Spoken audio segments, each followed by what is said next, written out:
Matthew Henry's Commentary on the Whole Bible. 1 Samuel 27. David was a man after God's own heart, and yet he had his faults, which are recorded, not for our imitation, but for our admonition. Witness the story of this chapter, in which though 1. We find, to his praise, that he prudently took care of his own safety and his family's, verses 2-4, and valiantly fought Israel's battles against the Canaanites, verses 8 and 9, yet 2. We find, to his dishonor, 1. That he began to despair of his deliverance, verse 1. 2. That he deserted his own country, and went to dwell in the land of the Philistines, verses 1 and 5-7. 3. That he imposed upon Achish with an equivocation, if not a lie, concerning his expedition, verses 10-12. David returns to Gath, 1055 BC. 1. And David said in his heart, I shall now perish one day by the hand of Saul. There is nothing better for me than that I should speedily escape into the land of the Philistines, and Saul shall despair of me, to seek me any more in any coast of Israel. So shall I escape out of his hand. 2. And David arose, and he passed over with the 600 men that were with him unto Achish, the son of Mauch, king of Gath. 3. And David dwelt with Achish at Gath, he and his men, every man with his household, even David with his 2 wives, Ahinoam the Jezreelitess, and Abigail the Carmelitess, Nabal's wife. 4. And it was told Saul that David was fled to Gath, and he sought no more again for him. 5. And David said unto Achish, If I have now found grace in thine eyes, let them give me a place in some town in the country, that I may dwell there, for why should thy servant dwell in the royal city with thee? 6. Then Achish gave him Ziklag that day, wherefore Ziklag pertaineth unto the kings of Judah unto this day. 7. And the time that David dwelt in the country of the Philistines was a full year and 4 months. Here is 1. The prevalency of David's fear, which was the effect of the weakness of his faith. Verse 1. He said to his heart, so it may be read, in his communings with it concerning his present condition, I shall now perish one day by the hand of Saul. He represented to himself the restless rage and malice of Saul, who could not be wrought into a reconciliation, and the treachery of his own countrymen. Witness that of the Ziphites. Once and again, he looked upon his own forces, and observed how few they were, and that no recruits had come into him for a great while, nor could he perceive that he got any ground, and hence, in a melancholy mood, he draws this dark conclusion, I shall one day perish by the hand of Saul. But, O thou of little faith! Wherefore dost thou doubt? Was he not anointed to be king? Did not that imply an assurance that he should be preserved to the kingdom? Though he had no reason to trust Saul's promises, had he not all the reason in the world to trust the promises of God? His experience of the particular care Providence took of him ought to have encouraged him. He that has delivered does and will. But unbelief is a sin that easily besets even good men. When without our fightings, within our fears, and it is a hard matter to get over them. Lord, increase our faith. 2. The resolution he came to hear upon. Now that Saul had, for this time, returned to his place, he determined to take this opportunity of retiring into the Philistines' country. Consulting his own heart only, and not the ephod or the prophet, he concludes, there is nothing better for me than that I should speedily escape into the land of the Philistines. Long trials are in danger of tiring the faith and patience even of very good men.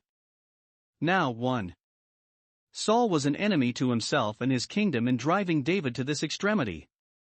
He weakened his own interest when he expelled from his service, and forced into the service of his enemies, so great a general as David was, and so brave a regiment as he had the command of. 2. David was no friend to himself in taking this course. God had appointed him to set up his standard in the land of Judah, chapter 22 verse 5. There God had wonderfully preserved him, and employed him sometimes for the good of his country. Why then should he think of deserting his post? How could he expect the protection of the God of Israel, if he went out of the borders of the land of Israel? Could he expect to be safe among the Philistines, out of whose hands he had lately escaped so narrowly by feigning himself mad? Would he receive obligations from those now whom he knew he must not return kindness to when he should come to be king, but be under an obligation to make war upon? Hereby he would gratify his enemies, who bade him go and serve other gods that they might have wherewith to reproach him, and very much weaken the hands of his friends, who would not have wherewith to answer that reproach. See what need we have to pray, Lord, lead us not into temptation. 3. The kind reception he had at Gath. Achish bade him welcome, partly out of generosity, being proud of entertaining so brave a man, partly out of policy, hoping to engage him forever to his service, and that his example would invite many more to desert and come over to him. No doubt he gave David a solemn promise of protection, which he could rely upon when he could not trust Saul's promises. We may blush to think that the word of a Philistine should go further than the word of an Israelite, who, if an Israelite indeed, would be without guile, and that the city of Gath should be a place of refuge for a good man when the cities of Israel refuse him a safe abode. David 1. Brought his men with him, verse 2, that they might guard him, and might themselves be safe where he was, and to recommend himself the more to Achish, who hoped to have service out of him. 2. He brought his family with him, his wives and his household, so did all his men, verses 2 and 3. Masters of families ought to take care of those that are committed to them, to protect and provide for those of their own house, and to dwell with them as men of knowledge. For Saul's desisting from the further prosecution of him, verse 4, he sought no more again for him. This intimates that notwithstanding the professions of repentance he had lately made, if he had had David in his reach, he would have aimed another blow. But because he dares not come where he is, he resolves to let him alone. Thus many seem to leave their sins, but really their sins leave them, they would persist in them if they could. Saul sought no more for him, contenting himself with his banishment, since he could not have his blood, and hoping, it may be, as he had done, chapter 18 verse 25, that he would, some time or other, fall by the hand of the Philistines, and, though he would rather have the pleasure of destroying him himself, yet, if they do it, he will be satisfied, so that it be done effectually. 5. David's removal from Gath to Ziklag. 1. David's request for leave to remove was prudent and very modest, verse 5. 1. It was really prudent. David knew what it was to be envied in the court of Saul, and had much more reason to fear in the court of Achish, and therefore declines preferment there, and wishes for a settlement in the country, where he might be private, more within himself, and less in other people's way. In a town of his own he might have the more free exercise of his religion, and keep his men better to it, and not have his righteous soul vexed, as it was at Gath, with the idolatries of the Philistines. 2. As it was presented to Achish, it was very modest. He does not prescribe to him what place he should assign him, only begs it may be in some town in the country, where he pleased. Beggars must not be choosers, but he gives this for a reason. Why should thy servant dwell in the royal city, to crowd thee, and disoblige those about thee? Note, those that would stand fast must not covet to stand high, and humble souls aim not to dwell in royal cities. 2. The grant which Achish made to him, upon that request, was very generous and kind, verses 6 and 7. Achish gave him Ziklag. Hereby 1. Israel recovered their ancient right, for Ziklag was in the lot of the tribe of Judah, Joshua 15 verse 31, and afterwards, out of that lot, was assigned, with some other cities, to Simeon, Joshua 19 verse 5. But either it was never subdued, or the Philistines had, in some struggle with Israel, made themselves masters of it. Perhaps they had got it unjustly, and Achish, being a man of sense and honor, took this occasion to restore it. The righteous God judgeth righteously. 2. David gained a commodious settlement, not only at a distance from Gath, but bordering upon Israel, where he might keep up a correspondence with his own countrymen and whither they might resort to him at the revolution that was now approaching.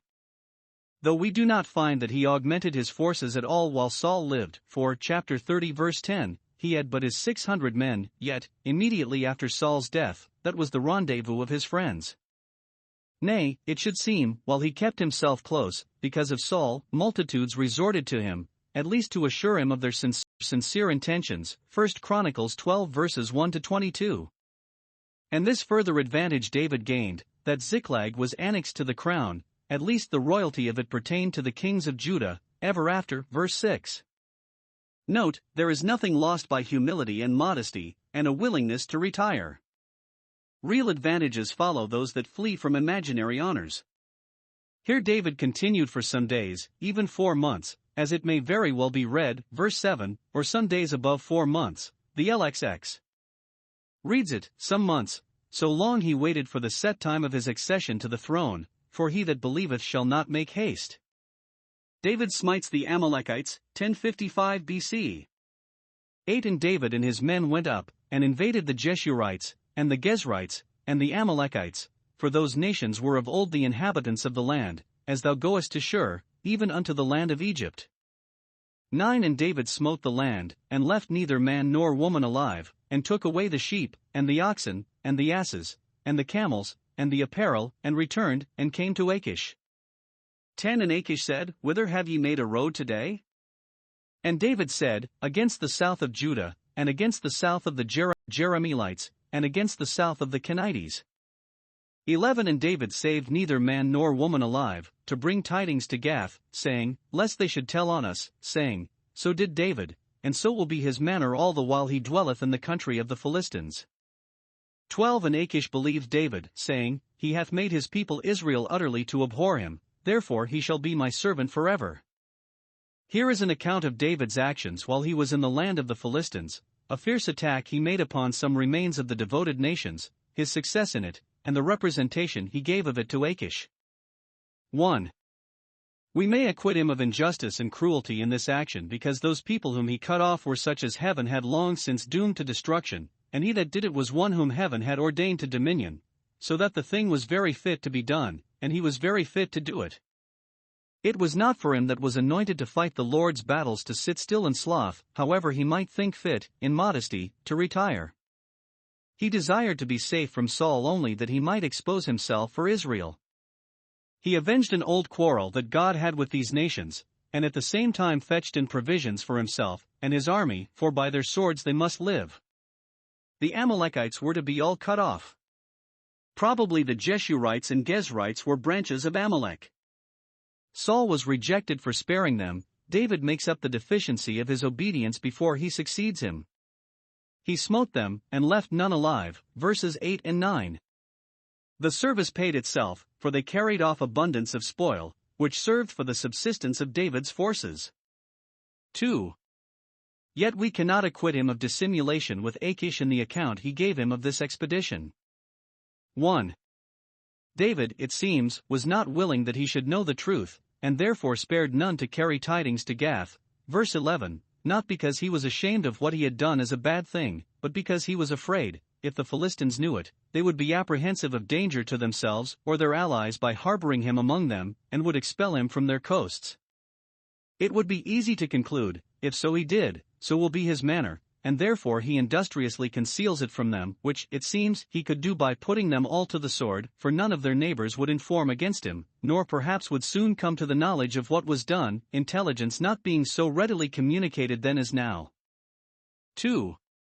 He hid it from Achish with an equivocation not at all becoming his character. Being asked which way he had made his sally, he answered, Against the south of Judah, verse 13.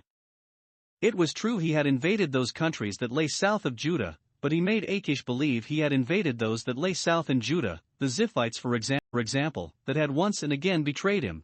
So Achish understood him, and thence inferred that he had made his people Israel to abhor him, and so riveted himself in the interest of Achish. The fidelity of Achish to him, his good opinion of him, and the confidence he put in him, aggravate his sin in deceiving him thus, which, with some other such instances, David seems penitently to reflect upon when he prays, Remove from me the way of lying.